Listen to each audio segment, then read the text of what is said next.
you will be able to see him and touch him like any other man. And then, on the day appointed, my son will drag a heavy piece of wood up a mountain, just like your son did. Then my son will be laid upon that wood without protest, just like your son was. And my son will be the permanent, complete sacrifice for sin. In the enactment on the mountain, your son did not actually die, but you received him back to your embrace just as if he had. When my only begotten son is laid on the wood as a sacrifice, he really will die. But my power will raise him back to eternal life, and I will receive him with the same joy you received Isaac. And why will you do this heartbreaking thing? Abraham asked in an awestruck whisper. Because it is the only way I can buy Adam's race back from the power of the enemy, the Lord declared. My only begotten son will be the perfect and complete sacrifice for sin. There will never be the need for another. Remember what you told Isaac? The Lord will provide himself a burnt offering. You spoke more truth than you knew. I will myself provide myself as the permanent sacrifice for sin. Such love is unexplainable, Abraham sighed. That's why I needed you to act it out, the Lord said.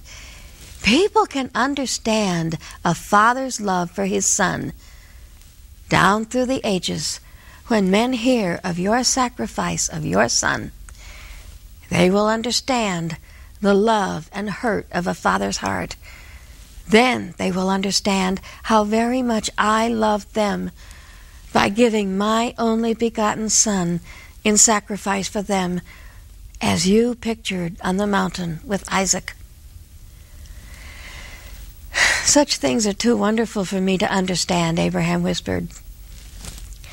Just know, the Lord said, that in all the world, to the end of time and even beyond, your sacrifice of your beloved Son will always speak of my love for the race of mankind and my sacrifice of my beloved only begotten Son to buy men back from Satan, to be my own people again.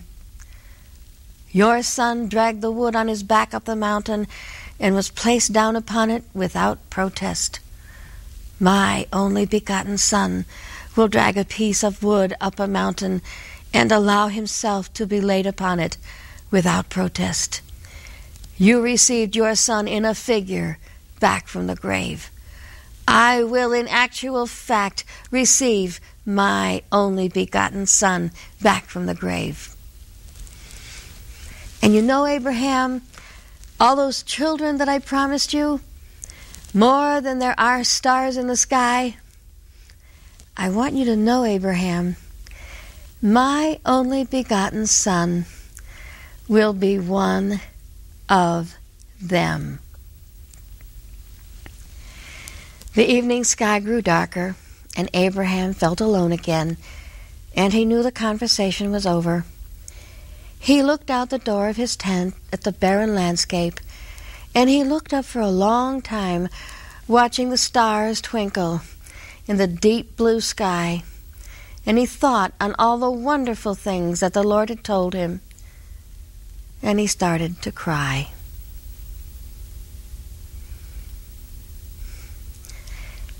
Thank you for your kind attention. Until next time, just keep praying.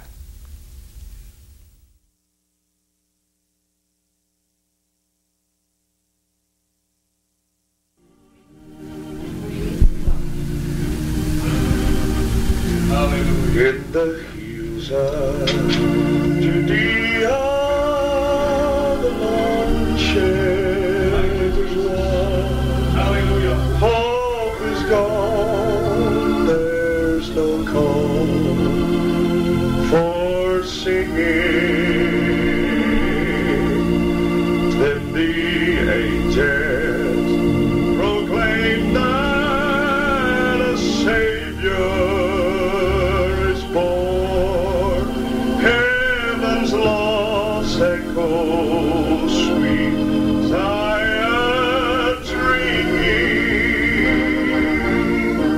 He has walked by the gravesides of earth's fallen kings who oppose him, and yet he's still reigning.